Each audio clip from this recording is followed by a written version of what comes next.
During campaign 2016, C-SPAN takes you on the road to the White House as we follow the candidates on C-SPAN, C-SPAN Radio, and cspan.org.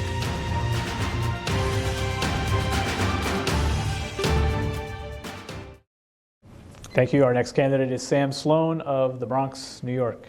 My name is Sam Sloan. I'm a candidate for president.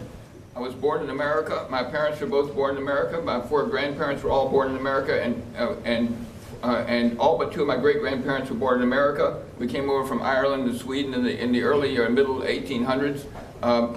2 of my ancestors fought in the American Revolutionary War, one on my mother's side, one on my father's side. 5 of my uncles fought in World War II. One uncle was in the invasion of Iwo Jima, another uncle was in the Battle of the Bulge, another uncle was a pilot with support aircraft that dropped the A-bomb on Nagasaki.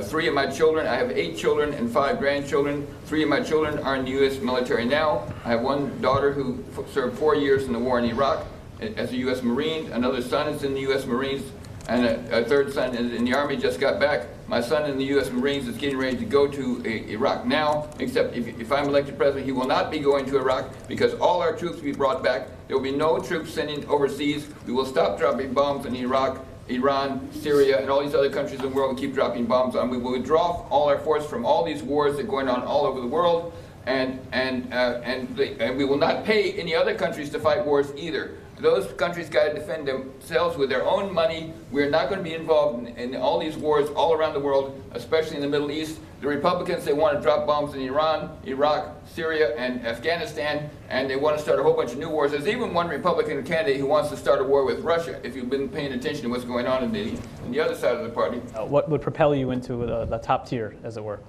Well, I think that, actually, by the way, I have to be a very well-known person in certain field, the game of chess. Every tournament chess player in the United States knows my name. I'm like synonymous with the game of chess.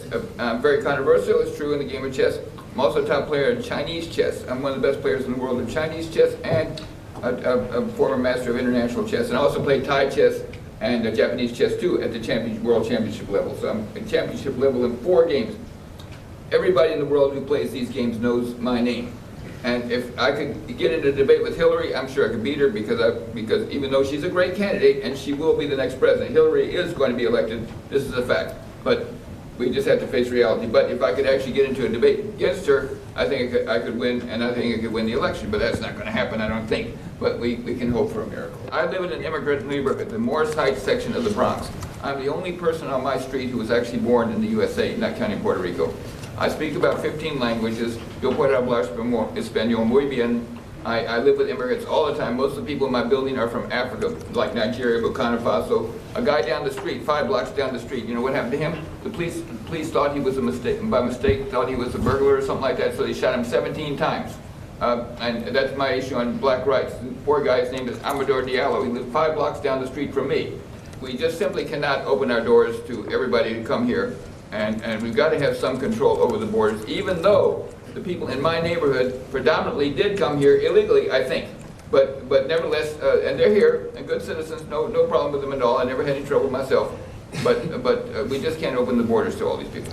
Yeah, 3 things that I didn't get a chance to say because I didn't have enough time in the opening statement are, number 1, we must reinstate the estate tax. There was an estate tax of 40%. That was abolished by George W. Bush. First thing he did was get rid of the estate tax to protect his billionaire friends. That's why we got all these billionaires, because their children and grandchildren don't have to pay any taxes like the Rockefellers. They lived for hundreds of years with the same money because they never had to pay estate tax. We got to bring back that estate tax so that even the children of rich people still have to work, because all these children of rich people aren't working now. Number 2 is I want everybody can have a driver's license if they know how to drive. This helps because a lot of people are driving without licenses because they can't get one because they're illegally here. But regardless of whether they're illegally here, they should be allowed to have a driver's license if they can drive a car. And third thing is, basically everybody should be allowed. They should give all these illegal immigrants an ID and fingerprint them, so at least we know who they are. Because the problem is we say we have 11 million illegal immigrants, but we have no ideas. We have no ballpark figure how many are here.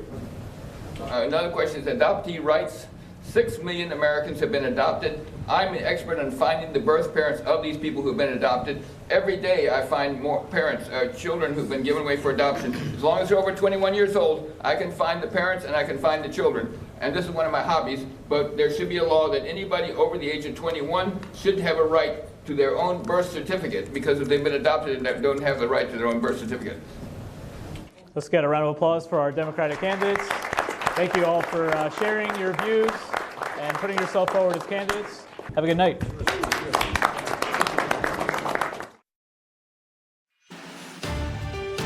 During campaign 2016, C-SPAN takes you on the road to the White House as we follow the candidates on C-SPAN, C-SPAN Radio, and C-SPAN.org.